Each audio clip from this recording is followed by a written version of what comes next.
दोस्तों, पाकिस्तान के दो मालिक रह चुके हैं। पुराने मालिक अमेरिका थे, नए मालिक चाइना हैं। और दोनों ही अगर आप देखें तो पीओके में स्पेशल दिलचस्पी दिखाते रहे हैं। आज दोस्तों पीओके से जुड़े हुए दो न्यूज सामने आ रहे हैं, एक चाइना की ओर से, एक यूएसए की ओर से। दोस्तों यहाँ पे अगर आप चाइना की बात करें तो उसने कह दिया कि भाई सीपेक प्रोजेक्ट्स में अब हम पीओके वाले रीजन में फर्दर एक्सपेंशन नहीं करने वाले। मानो जैसे चाइना समझ रहा है कि भाई पीओके तो कभी भी पाकिस्तान के हाथ से जा सकता है, अब वहां पर फर्दर इन्वेस्टमेंट करना, पैसे और डूब जाएंगे, ऐसे ही महंगाई है उसमें आटा भी गीला हो जाएगा। तो क्या उस तरफ इशारा हो रहा है? दूसरी तरफ अगर आप देखें तो अमेरिका के जो एम्बेसडर रहे हैं पाकिस्तान में, वो चोरी चुपके से पीओके के विजिट पर गए थे। 5 दिन का विजिट उन्होंने किया है। तो यहां पर दोस्तों इन दोनों न्यूज को आइए समझते हैं और लास्ट में देखते हैं इससे हमें क्या पता चल रहा है, क्या कंक्लूजन होगा। तो टुवर्ड्स द एंड उसको देखेंगे। तो दोस्तों आप देख सकते हैं पाकिस्तानी अखबार में न्यूज आया है कि सीपेक का जो एक्सपेंशन प्लान है वो डॉल्ड्रम में फंस गया है, यानी कि अटक सा गया है, फर्दर एक्सपेंशन नहीं होने वाला है। और अगर आप इस न्यूज को फर्दर डिटेल में जाके देखें तो आप पाएंगे कि भाई जो फर्दर एक्सपेंशन होना था, कोऑपरेशन होना था energy, water management, climate change में सीपेक के अंतर्गत बिटवीन पाकिस्तान एंड चाइना, वो अटक रहा है। आप देख सकते हैं दोस्तों सीपेक प्रोजेक्ट काशगार से शुरू हो रहा था, ग्वादर तक चल रहा है। और इसमें अगर आप देखें तो Pakistan occupied Kashmir as well as जो पाकिस्तान ऑक्यूपाइड लद्दाख वाला रीजन है उस सभी से वो गुजर रहा है, जिसमें अगर आप देखें सो कॉल्ड गिलगित बल्तिस्तान है, यहाँ पे सो कॉल्ड आजाद कश्मीर वाला कुछ रीजन है, उन सभी से ये गुजरता है। In short Pakistan occupied Kashmir से गुजर रहा है। अब पीओके के संदर्भ में अगर आप देखें तो चाइना ने साफ साफ कह दिया पाकिस्तान को कि भाई जो पाकिस्तान को उसने प्रॉमिस किया था एनर्जी सेक्टर में कोऑपरेशन, वाटर मैनेजमेंट में कोऑपरेशन, क्लाइमेट चेंज में कोऑपरेशन, टूरिज्म में cooperation with respect to POK वाला रीजन यानी Gilgit Baltistan as well as so called Azad Kashmir और खैबर पख्तूनख्वा वाले रीजन में, उन सब में चाइना ने कह दिया है अब खत्म, अब और हमसे उम्मीद ना करना, स्पेशली इन सारे इलाकों में जो भी हमको कोऑपरेशन तुम्हारे साथ करना था। आप देख सकते हैं दोस्तों ये जो रीजन है this is the Gilgit Baltistan. वैसे ये जो है दोस्तों ये पीओके का आजाद कश्मीर कह के उसको बेचता है दुनिया को। इन शॉर्ट ये पूरा का पूरा पाकिस्तान ऑक्यूपाइड कश्मीर, पाकिस्तान ऑक्यूपाइड लद्दाख वाला रीजन है। अब यहाँ पे अगर हम बात करें दोस्तों तो चाइना ने साफ साफ कह दिया कि क्रॉस बॉर्डर टूरिज्म में भी इन इलाकों में हम कोई कोऑपरेशन नहीं करने वाले पाकिस्तान के साथ। अब दोस्तों इस न्यूज को हम जरा इस बात से मिक्स भी करते हैं, समझते भी हैं।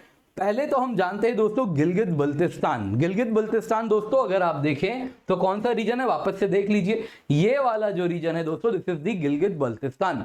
ये बड़ा इंपॉर्टेंट रीजन है क्योंकि दोस्तों ये अगर आप देखें तो वैसे तो इंडिया का हिस्सा है, तो इंडिया जिस दिन इसको कंट्रोल करना शुरू कर देगा उस दिन इंडिया का जो गेटवे होगा ये सेंट्रल एशिया को कहीं ना कहीं India Afghanistan, Tajikistan, Kyrgyzstan, Uzbekistan, Kazakhstan से जुड़ पाएगा, जो इस वक्त वो पाकिस्तान पर या फिर ईरान पर निर्भर करता है सेंट्रल एशिया में कनेक्टिविटी के लिए, वो सिरदर्द खत्म हो जाएगा भारत का। और इसी वजह से गिलगित बल्तिस्तान बड़ा इंपॉर्टेंट है पाकिस्तान के लिए भी। क्यों? क्योंकि सेम सेंट्रल एशिया से, चाइना से, अफगानिस्तान से जोड़ता भी है। अफगानिस्तान से तो खैर और भी बहुत इलाके हैं जो पाकिस्तान को जोड़ते हैं, लेकिन चाइना और सेंट्रल एशिया का जो कनेक्शन, चाइना और सेंट्रल एशिया का जो कनेक्शन है पाकिस्तान का, वो अगर आप देखें तो कुछ इस इलाके से हो रहा है। अब यहाँ पे लोग भी प्रोटेस्ट कर रहे हैं आए दिन पाकिस्तानी फेडरल एडमिनिस्ट्रेशन के खिलाफ। कारण क्या है दोस्तों? यहाँ पे अगर आप देखें तो गिलगित बल्तिस्तान वाले इलाके में कई जो है चरवाहे बहुत ज्यादा रहते हैं, जैसे हमारे देश में गुर्जर, बकरवाल, ये सब आप देखेंगे हायर रीजन जो है कश्मीर का उसमें आपको देखने मिलते हैं।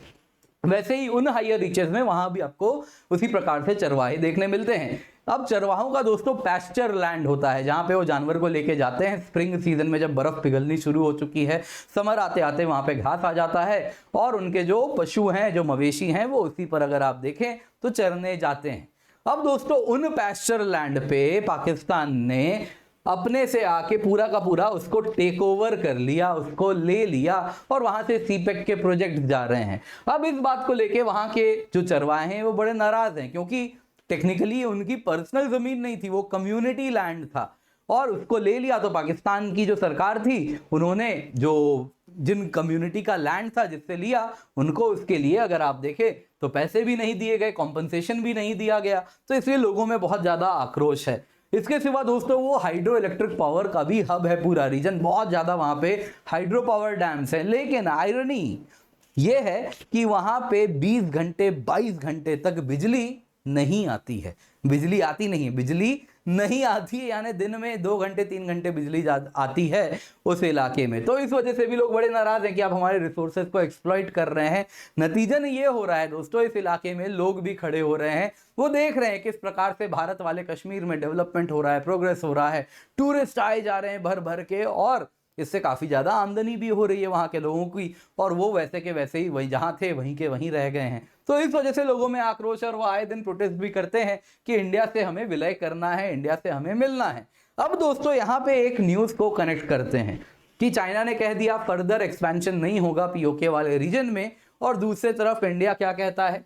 अभी सितंबर 23 का न्यूज है, यूनाइटेड नेशंस में इंडिया ने क्या कहा कि भाई पीओके को खाली कीजिए, टेररिज्म को स्टॉप कीजिए।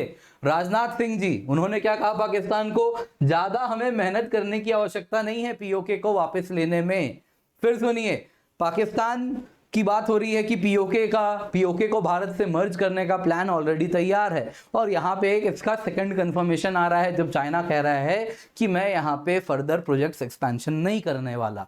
पर दोस्तों इसी पीओके रीजन में अब चाइना अपने पुराने मालिक की तरफ जा रहा है। ऑलरेडी यूएस और पाकिस्तान के जो रिश्ते हैं, पाकिस्तान अपने पुराने मालिक की तरफ जा रहा है। अब दोस्तों यहाँ पे अगर आप यूएस और पाकिस्तान के रिश्ते देखें तो बीच में काफी ठंडे हो चुके थे डोनाल्ड ट्रंप एडमिनिस्ट्रेशन में, बाइडेन के आते आते वापस से एक मजबूती की तरफ वो बढ़ रहे हैं। इन द सेंस अगर आप देखें तो पाकिस्तान ने को कहा गया था कि आप यूक्रेन को सपोर्ट कीजिए और उसको वेपन्स, एम्यूनिशन वगैरह जो दे सकते हैं वो दीजिए, भले वो डिफेक्टिव रॉकेट्स दे रहा था, जिन पर जो भी था दे रहा था, है ना। तो इसके बाद अगर आप देखें तो पाकिस्तान को बदले में यूएस ने सपोर्ट किया कि तुम्हें आईएमएफ का बेल आउट पैकेज दिलवा देंगे, और तब से पाकिस्तान और यूएस के रिश्ते में कुछ मजबूती भी दिख रही है, और वही हमें वापस देखने मिल रहा है। जब यूएस एनवॉय चोरी चुपके से पीओके विजिट पर अभी गए हुए थे, डॉन अखबार में आया है और फिर इंडिया में भी ये न्यूज कवर किया जा रहा है। UN ambassador to Pakistan Donald Blome, इन्होंने क्या किया, गिलगित बल्तिस्तान वाले इलाके को विजिट किया है। मल्टी डे 5 दिन का प्राइवेट विजिट ऐसा कहा जा रहा है, छुपाया जा रहा था, लेकिन अब ये सामने आ चुका है। और यहीं पर अगर आप देखें तो दूसरी तरफ इस रीजन से चाइना और पाकिस्तान में जो इकोनॉमिक इंटरलिंकेज है वो ऑलरेडी हो चुकी है, लेकिन कहीं ना कहीं पाकिस्तान यहाँ पे जो एग्स है एक बास्केट में नहीं रख रहा है, अब थोड़ा डाइवर्सिफाई करना चाह रहा है, यूएस को भी पुल इन कर रहा है। और यहाँ पर अगर आप देखें तो इस बात से हो सकता है चाइना भी नाराज है, और इस वजह से वो साफ साफ कह रहा है कि भाई तुम्हारे पीओके वाले रीजन में तो फर्दर इन्वेस्टमेंट हमारी ओर से नहीं आएगा, जाओ तुम यूएस के पास ही जाओ। कुछ इस प्रकार का भी हो सकता है पूरी कहानी।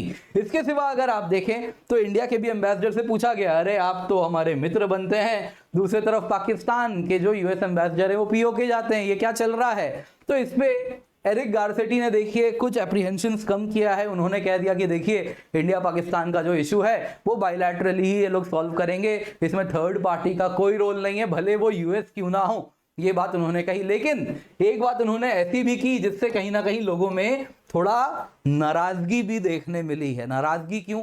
एरिक गारसेटी ने कह दिया कि देखिए हम भी तो बातों बातों में ही कहा, G20 में कहीं ना कहीं हम भी तो इतने सारे दल बल के साथ कश्मीर गए थे, जम्मू कश्मीर गए थे, तो अब उस पर आप क्यों इतना, ऐसा नहीं कहा डायरेक्टली कि उस पर आप क्यों इतना बवाल कर रहे हैं, नहीं ऐसा नहीं कहा, लेकिन कहीं ना कहीं इशारों इशारों में कहा कि हम भी तो गए थे, देखिए आपके जम्मू कश्मीर में दल बल के साथ G20 के दौरान अलग अलग बैठक हुई थी श्रीनगर में, हम भी तो गए थे। तो इस पर कह रहे हैं कि क्या आप हमारा जो लीगल एंड वैलिड रीजन है जम्मू कश्मीर, क्या उसको आप इलीगली ऑक्यूपाइड पीओके से कंपेयर कर रहे हैं। कुछ मीडिया पोर्टल्स ने इस प्रकार का भी न्यूज सामने लाने का प्रयास किया, लेकिन ऐसा भी कहा जा रहा है कि वो दो अलग अलग चीजों को कनेक्ट किया जा रहा है। यहाँ पे एरिक गारसेटी ने साफ कह दिया है कि कश्मीर भैया तुम्हारा अपना मुद्दा है, तुम दोनों मिलकर जैसे सॉल्व करना है करो, वी डोंट केयर। कुछ इस प्रकार का अप्रोच इन्होंने यहाँ पे शो किया है, लेकिन इसका मतलब ये नहीं कि इस न्यूज को नजरअंदाज किया जाए, ये बिल्कुल सही बात है। पाकिस्तान अगर आप देखें तो वो यूएस गेम खेल रहा है और यूएस भी उसको सपोर्ट कर रहा है, और जैसा कहा जाता है अगर आपके यूएस जैसे दोस्त हों तो आपको दुश्मन की क्या आवश्यकता। क्या एग्जैक्ट लाइन है मुझे कमेंट में ज़रूर बताइएगा, बहुत फेमस लाइन है, निक्सन ने कही है। मुझे बताइएगा जरूर। तो दोस्तों उम्मीद करता हूँ वीडियो पसंद आई होगी तो लाइक जरूर कीजिएगा, इस चैनल को अपने मित्रों के साथ भी शेयर करें और चैनल को अगर अब तक सब्सक्राइब नहीं किया है तो कृपया करके सब्सक्राइब कर दें।